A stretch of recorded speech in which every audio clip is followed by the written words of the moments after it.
Hello, welcome back. We're doing Chapter 2, Section 8, Solving Absolute Value Equations and Inequalities. In this video, we are going to be solving disjunctions. These are inequalities. And I'm going to remind you a couple things, especially when I get to problem number 9. Sorry, I didn't mean to smudge that. About isolating, and also there's something else that comes up with number 9. I'm going to write in big capital letters, so make sure that you see that. But tell you what, let's get started with problem number 8. So here's my two possibilities. My first possibility is to drop the absolute value bars, write 2x minus 3. Oh, excuse me. This one's already isolated. This one's not. That's what I meant. So I'm going to drop the absolute value bars, go 2x minus 3, leave the inequality sign the direction that's pointing, and leave the 5 as being positive 5. Now the other one takes a little bit of thinking. I'm going to drop the absolute value bars again, 2x minus 3, but this time I'm going to switch that sign because I'm dealing with the other side of the number line, and instead of all of this being greater than 5, all of this could be less than negative 5 going the other direction. Now notice what I'm doing. I'm going to start by adding 3 to both sides. I get 2x is greater than or equal to 8. I'm going to divide both sides by 2, and I'm going to get x is greater than or equal to 4. The adding 3 and dividing by 2 should be the exact same thing that I'm going to do over here. I'm going to add 3, and I get 2x is less than or equal to negative 2. The only difference is over here I got 8, over here I got negative 2. I'm still going to divide both sides by 2, and I get x is less than or equal to negative 1. How does this look for my graph? Here's 0, here's negative 1, and over here is going to be 4. X is greater than or equal to 4 is going to be a filled in closed circle at 4, and I'm going to go that direction.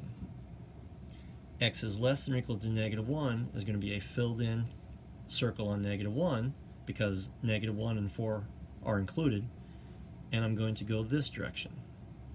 So again, with a disjunction, these are all disjunctions for this problem, for this video, this problem set. For the disjunction, you're going to go this direction and this direction. So this right here takes care of that. That's what happens if there was never an absolute value bar. All right. This takes care of the fact that when you take an absolute value of a negative number, it becomes positive. So numbers that are like really far to the left negative, like over here I could have negative 10 somewhere.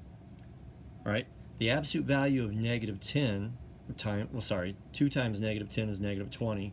Negative 20 minus 3 is going to be negative 23. The absolute value of negative 23 is positive 23, and positive 23 is bigger than 5. So that's where, like, for these numbers over here, which they don't have to be, but they just happen to be negative, for these negative numbers, then those are going to, when I take the absolute value of it, it's going to become positive. All right, let's do problem number 9. One thing I want to remind you, always make sure you isolate the absolute value bar first. However, with this problem, let me scoot up. With this problem, you're going to be tempted to give 2 times x and 2 times negative 3. Do not distribute over absolute value bars.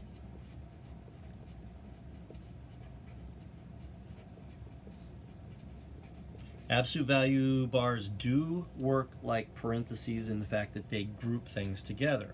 It's a grouping symbol, but it's a grouping symbol with an extra job, which is to change everything to positive, so to speak.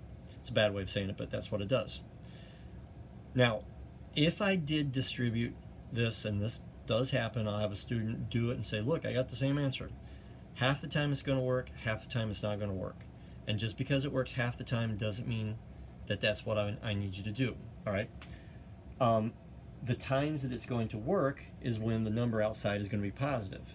But if that number is negative and you distribute, it will not give you the correct solutions. So I'm just going to make a blanket rule: do not distribute over the absolute value bars. What do I do instead? The opposite of multiplying is to divide. So I'm going to divide. I get the absolute value of x minus 3 is greater than 4. So my two choices, x subtract 3 is greater than 4, or x subtract 3 is less than negative 4. So I get x is greater than 7, and x is less than negative 1. And my graph, here's 0, here's negative 1, here's 7 over here someplace. Both of them are greater than, so it's going to be open circles. And I'm going to go that direction, and I'm going to go that direction.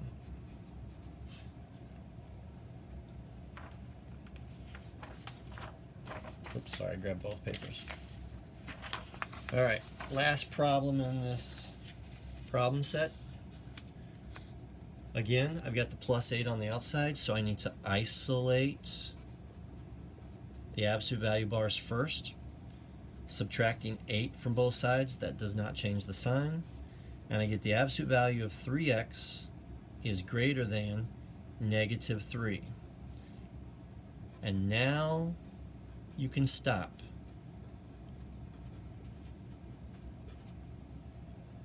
You can go ahead and work it all out if you want, but you're going to come to the same conclusion and solve it the same and get the same answer if you just notice this. Remember, absolute value is always going to be positive, except in a different situation where you take the absolute value of 0, which is not positive, it's neutral, but that's just a one unique number. For any other value of x, for every positive x, I got a positive times positive, absolute value is going to give a positive. For every negative value of x, I got a positive times negative, that's a negative, and the absolute value of a negative is a positive. So this is always going to be positive plus the 0. Every positive number is greater than negative 3. So there are no x's that are not going to work here. This basically says that x can be any number. So all you have to do is just say all real numbers. And I'm hesitating, like saying, you know, if you just said x could be anything, I'll take it because you're not lying. At this point, the people who write these math books, they like saying all real numbers. But we haven't really talked about what do you mean by real. That'll come up when we get to chapter 5. But if you just say all numbers, that means you're telling me you understand what's going on, okay? Even if you're not quite sure what a real or a number that's not real means. So don't worry about that part. Okay, see you in the next video.